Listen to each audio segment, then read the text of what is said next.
Olá pessoal, tudo bom com vocês? Sejam muito bem-vindos a este canal.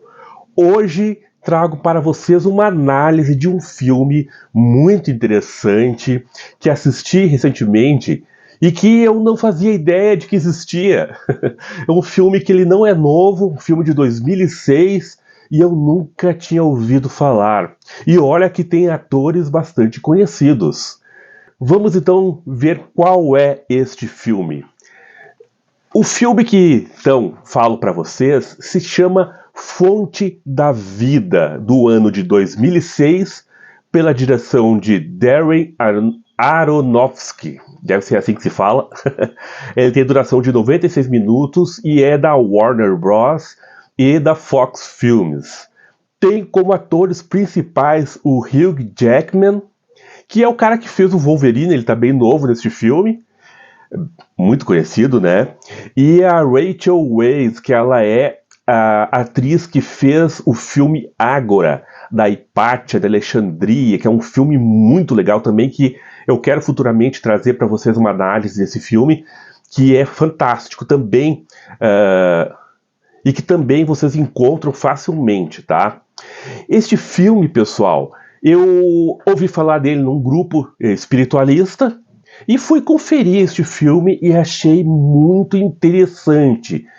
Pesquisando sobre o filme para tentar entender melhor todas as nuances desse filme, eu vi que ele é um filme que teve um fracasso de bilheteria. Pois é, gente, com dois atores muito bons, né, o ator do Wolverine, o Hugh Jackman, e a Rachel, que fez o Ágora, dois bons atores, e o filme ele foi pouco compreendido, porque ele é realmente um filme um tanto quanto complexo, muito simbólico, e que traz uma reflexão muito grande que acredito que o público geral realmente possa não gostar. Né? Então, eu resolvi fazer uma análise desse filme para vocês. Já deixo de antemão avisado aqui que provavelmente terá spoilers, então é bom que vocês assistam primeiro o filme para depois vir aqui e assistir este vídeo, que ajudará vocês a compreender melhor as nuances deste filme. O filme ele se inicia com uma passagem bíblica logo no começo ali, que é do Bereshit, ou o Gênesis, que se diz na Bíblia cristã, né? Do Gênesis 3:24, há uma passagem onde se fala da árvore da vida, que ela é protegida por um querubim e uma espada flamejante, tá? Então tem essa passagem logo no começo, e o filme todo ele vai ter como eixo principal da história a questão da vida e da morte, tá? E também vai aparecer durante o filme todo a árvore como um simbolismo bastante forte ali, representando a árvore da vida, né? Então o filme ele se passa em três eixos de tempo. Um tempo que é o passado, né, que se passa no século, deixa eu dar uma olhadinha aqui, que eu anotei, no século XVII, na Espanha, com um conquistador espanhol que está em busca da árvore da vida, que foi a mando da rainha lá da Espanha, que são os atores, a Rachel, que é a rainha, e o Hugh, que é a pessoa que é o conquistador ali. E ele vai em busca dessa árvore da vida para encontrar o elixir da eternidade, né, o elixir da vida.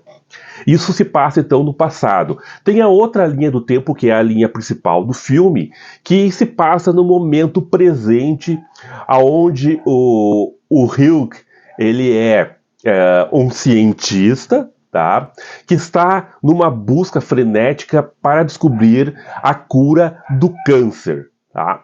E a sua esposa está com a doença, o câncer terminal. e ele está naquela busca frenética para tentar descobrir a cura para salvar a sua esposa. E tem uma outra parte que se passa, acredito eu que seja no futuro, se eu não me engano, é no século 26 ou algo do tipo, mas é uma coisa bastante mais metafísica. Aparece o Hugh no careca, sem cabelo nenhum, em posição de lótus, meditando, e ele está numa espécie de uma bolha. Vou deixar a imagem para vocês verem aqui. É uma espécie de uma bolha que flutua no cosmos, e dentro dessa bolha existe uma parte do mundo aonde ali tem a Terra, onde ele caminha ali, e tem a árvore da vida, tá? E ele está naquela busca também ali para tentar salvar a árvore da sua extinção. E ele vai em busca de algo. Então é uma parte bastante, e essa parte que complica muitas pessoas, é uma parte bastante simbólica ali naquele momento, bastante metafísica, o que deixa as pessoas bastante confusas, que não sabem muito bem o que pensar. Então o filme ele se desenrola o tempo inteiro indo entre essas três linhas de tempo, e a gente não fica muito ciente de se está falando de reencarnação quando mostra o passado. Então dá a entender sim que é a reencarnação deles, que já haviam passado por esse processo de perda, né, pela morte, e aí depois daquele momento presente, e aí aquele futuro, aquele momento onde ele está tentando encontrar também essa cura, né? E isso fica assim, aquela coisa, será que ele está ali vendo partes da vida passada? Ou será que essas partes do passado estão relacionadas com um livro que a esposa dele está escrevendo? Ela está escrevendo um romance, e ela deixa, inclusive, para ele fazer o final deste romance. Então, pode ser que aquele momento ali seja justamente lances do romance que ela está escrevendo, né? Alguns dizem que pode ser também uma lembrança de vidas passadas. A mesma coisa ali, aquela parte mais que aparece ele meditando, etc., pode ser também, alguns falam, momentos de desprendimento para fora do corpo, porque ele está ali em vários momentos escrevendo ali e pesquisando, e aparece ele naquele local meditando e buscando ali uma harmonização, etc. Então parece, às vezes, até que está desdobrado, mas isso não fica bem claro no filme. E talvez sejam três linhas bem distintas de tempo ali realmente, mas durante o filme elas parecem ocorrerem ao mesmo tempo, o que dá aquele sentido muito interessante de que talvez o tempo não seja tão linear como a gente pense, né? Falava Einstein sobre essa questão do tempo, né? Que talvez não seja tão linear, e talvez as coisas estejam acontecendo tudo ao mesmo tempo. Bom, eu gostaria, antes de adentrar um pouquinho mais nessa questão do filme ali, falar um pouquinho para vocês desse simbolismo da árvore. Se vocês forem pegar aí todas as tradições, a árvore sempre é um simbolismo muito presente, né?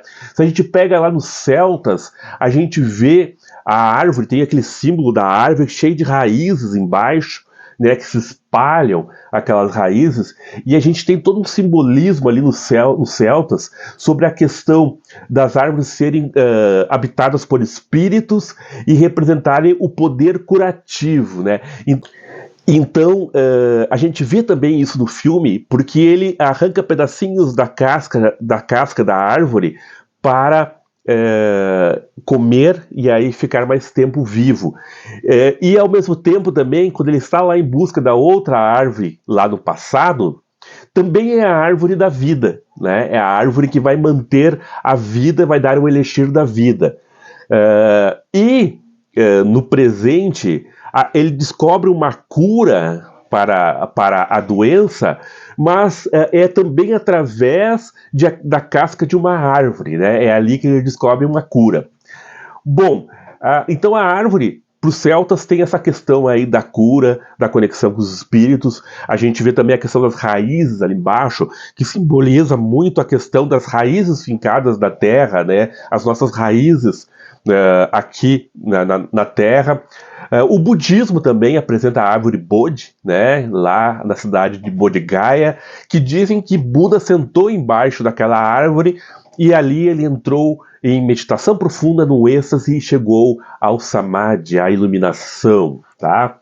No cristianismo, nós temos a questão da árvore do conhecimento, lá em Adão e Eva, né?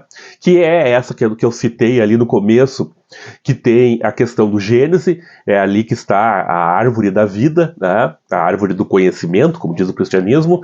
E ali, essa árvore do conhecimento, ela fala da dualidade, ela fala do bem e do mal. Eles dizem que é a árvore do bem e do mal, né? Onde você experimenta da fruta e você fica tendo consciência da dualidade que compõe este mundo aqui, das forças opostas que compõem este mundo. Heráclito dizia, o filósofo Heráclito pré-socrático dizia que nós vivemos uma constante guerra de opostos o tempo inteiro. A gente conhece o forte, conhece o fraco, a gente conhece o fogo, a gente conhece a água, o quente, o frio, o alto, o baixo, e dentro de nós mesmos existe uma constante luta entre os opostos que nos faz, como diz Heráclito, né, ter aquele fogo de vida que nos faz ir em busca das coisas, nos faz nos movimentar, ir atrás das coisas, né? Essa constante luta de opostos nos bota em movimento, né? Então, tem toda essa dualidade que o próprio cristianismo levanta, né? E também a gente tem aí na Kabbalah, né, a famosa árvore da vida da Kabbalah, que é aquele esqueminha que a gente tem, que também vou deixar a figura aqui para vocês, que tem os seus sefirotes, que são aquelas sefiras, são aquelas bolinhas que aparecem ali como se fossem frutos da árvore, que representam os olam, que são os mundos, né? E isso vai lá desde o topo da árvore, onde tem o Ein Sof, o tudo, né, o todo, e aí vai descendo os mundos, passando por parshas, que são como véus, até chegar aqui no Malkut, que é aqui aonde nós estamos agora, né?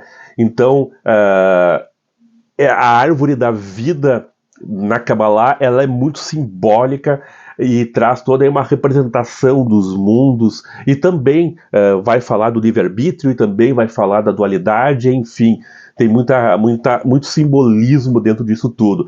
Então, a árvore, ela tem uma simbologia gigantesca, e dentro do filme a gente vê o tempo inteiro se falar da árvore, né? A árvore da vida.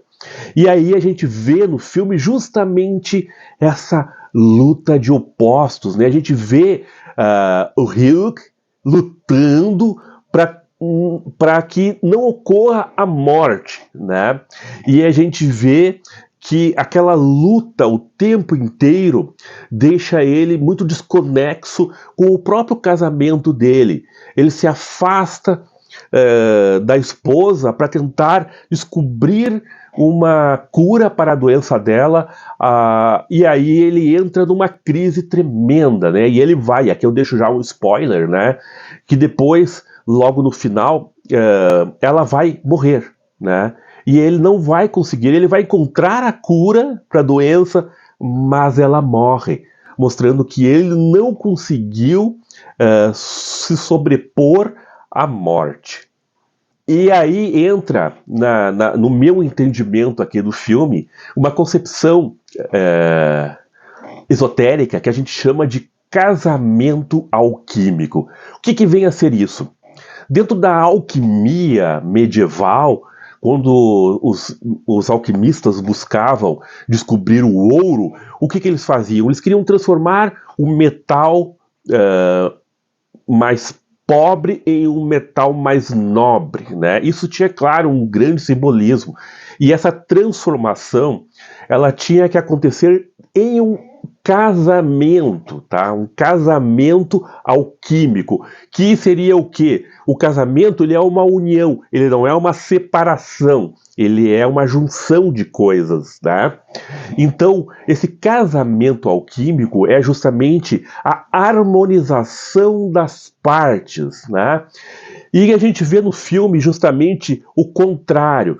Enquanto Helge está em busca, seja lá no passado, seja lá no futuro, seja no presente, ele está em busca da cura para a morte, ele está tentando se sobrepor à morte, aonde ele coloca, inclusive, a morte como uma doença, né? E algo bem típico da nossa geração contemporânea, aonde se vê a morte como uma doença que deve ser sobrepujada pela ciência, né? Então, se tenta vencer a morte. Só que o filme ele mostra que esse casamento alquímico, que na verdade a gente não tem que sobrepor a matéria, a gente tem que se harmonizar com ela e fazer parte de um todo harmônico, tá? Assim como o símbolo do Yin e do Yang, aonde nós temos dois opostos, né? Como falava o Heráclito, a luta dos opostos, né? O preto e o branco. Só que nestes dois opostos há um pouco do branco no preto e um pouco do preto no branco, mostrando que é preciso uma harmonia dos opostos e não uma luta, não uma guerra, mas uma harmonia para que se possa, então, se viver de forma sábia. Por isso existe o círculo em volta, que é o símbolo do Ouroboros, a serpente que come seu próprio rabo, né? Significa o círculo. O círculo ele não tem começo, ele não tem fim. O círculo é o eterno, o círculo é Deus, pois além do círculo não há nada, né? O círculo é o infinito. Né? Tudo isso são simbolismos. A gente tem também o simbolismo da cruz, né? Que a gente vê dentro do cristianismo, mas que já vem desde os egípcios antigos, né? A cruz, aonde nós temos o horizontal e nós temos o vertical, né? O horizonte simboliza a matéria, o vertical que vai para cima simboliza o caminho para os céus, a união dos dois ali, o ponto que é a interseção da cruz, o ponto do meio ali é o que a gente chama da rosa na cruz, né, da Rosa Cruz, a rosa na cruz que desabrocha, ali é o desabrochar do homem, o ponto, ele é o símbolo do início de tudo, e a partir do ponto se expande o círculo, se expande o Ouroboros, se expande, né, o início de tudo. Então, ali é a interseção, é o desabrochar da rosa, tá? Então esses símbolos todos, eles querem representar justamente a necessidade de uma harmonia dos contrários, tá? E não uma sobreposição do outro. Muitas religiões colocam, por exemplo, o corpo como um peso a ser carregado. A gente via isso nos gnósticos antigos, né? A necessidade de uma sobreposição ao corpo. Os neoplatônicos também falavam isso, né? Se sobrepor à matéria. A matéria era um peso. No casamento alquímico, não se quer se sobrepor à matéria, mas redimir a matéria e entender o seu lugar, né? E realizar uma harmonização disso tudo. Então, quando ele está lá em busca da cura para a sua esposa, ou da fonte da vida lá no passado, ou de salvar a árvore da vida lá no futuro, quando ele está nessa busca, ele está em desarmonia. A gente vê ele o tempo todo em desarmonia.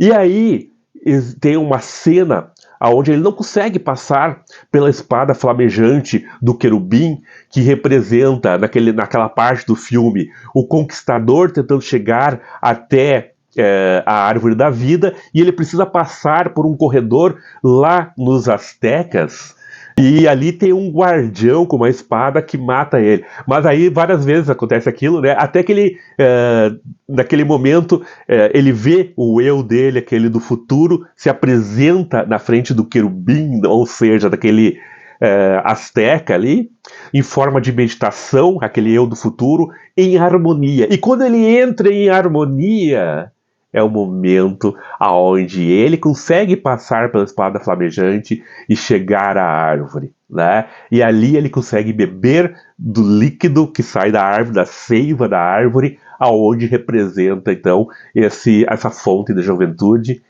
e ali ele consegue chegar naquele objetivo, né? Só que isso só acontece depois que morre a esposa dele, depois que a rainha lá também, ele não consegue levar para a rainha o líquido, né? Mostrando que não é durante a vida material que se vai chegar a este grande objetivo, mas é preciso se harmonizar. É aqui o lugar aonde a gente está buscando essa harmonia, esse equilíbrio, para quando a gente passar, então, para o mundo espiritual, nós levarmos esse equilíbrio, né? Então o filme mostra bem essa luta de opostos e o momento em que ocorre essa harmonização, onde ele compreende a passagem para o outro lado, ele compreende, porque a esposa mesmo dele fala naquele momento que ela está em paz, ela se sente preparada para partir, né? Então aonde há essa harmonia, começa então a ir além daquele desespero de querer vencer a materialidade. Inclusive, ele tem um anel, uma aliança, né? E aí ele aparece várias vezes sem aliança, mostrando então justamente essa quebra desse casamento alquímico. E aí no final ele começa a desenhar a aliança na mão dele, mostrando a necessidade de voltar a essa harmonia entre a vida e a morte, né? Então aí ele vai conseguir chegar a essa harmonia, a essa compreensão. Então eu na minha concepção, né, este filme ele mostra justamente essa harmonia, essa necessidade de não transcender a matéria, mas sim de aprender que aqui é uma parte necessária de tudo isso e que a gente precisa se harmonizar, né? E na harmonia é que a gente vai conseguir então transcender as nossas dificuldades e alcançar uma paz provinda da sabedoria, uma paz provinda da gnose, aquele conhecimento. Gnose em grego é conhecimento, mas um conhecimento que vem da prática espiritual, da experiência espiritual, né? E para terminar toda essa análise que eu estou fazendo aqui, eu cito Hermes Trismegistus, né, do pensamento hermético, que diz: o que está em cima é como o que está embaixo, e o que está embaixo é como o que está em cima. Ou seja, né, a gente precisa deste equilíbrio, desta paz provinda da sabedoria, de alcançar o equilíbrio entre todas as nossas partes dualísticas, né? Entre toda aquela, como dizia o Heráclito, aquela guerra que a gente trava entre o dual, a gente aprender a equilibrar essa guerra e trazer, então, em vez da guerra, a paz da harmonia dos opostos. Então essa é a minha análise que eu fiz do filme da Fonte da Vida. Eu acho que vocês, agora com essa análise, vão conseguir apreciar muito mais o filme. E aqueles que saíram do filme dizendo assim: meu Deus, não entendi bulhufas, que filme estranho, que filme ruim, né? Olhem com outros olhos este filme, tá? Olhem com outros olhos, porque ele é um filme muito interessante, fantástico, e as imagens são muito legais também, tá? Aproveitem, então, essa preciosidade que está aí, gratuita, dentro do YouTube, né? Só chegar ali, eu vou deixar o link aqui embaixo, tá gratuito ali, vocês podem assistir o filme e vocês vão gostar muito. Certo, pessoal? Então, para terminar, peço para vocês que não esqueçam, por favor, de deixar o seu joinha, de fazer a inscrição no canal, né? Isso ajuda muito, pessoal. Mostra que está tendo engajamento nos vídeos. Mostra isso não só para o YouTube, mostra para mim também, para me dar um impulso, porque fazer esses vídeos, pessoal, exige sempre da gente, né, pesquisa, tempo, etc. Então é sempre legal que vocês deixem o seu joinha aí, deixem seus comentários, participem, isso anima bastante a gente. E para aqueles que desejarem, pessoal, ali embaixo tem um coraçãozinho, onde você pode também contribuir com o canal, com R$2, R$5, da escolha de cada um. Isso é uma escolha pessoal de cada um, e eu já falei em outro vídeo que isso sempre ajuda muito para comprar material, né? Comprar livros que não são baratos. Muitos livros que eu compro são importados em inglês, então tem uma despesa grande aí, e uma ajuda sempre cai muito bem, né? Principalmente para quem não tem muitas condições, que é um professor como eu, né? Vocês sabem que nós, professores, não ganhamos tão bem, né? Então, ajuda muito se vocês colaborarem.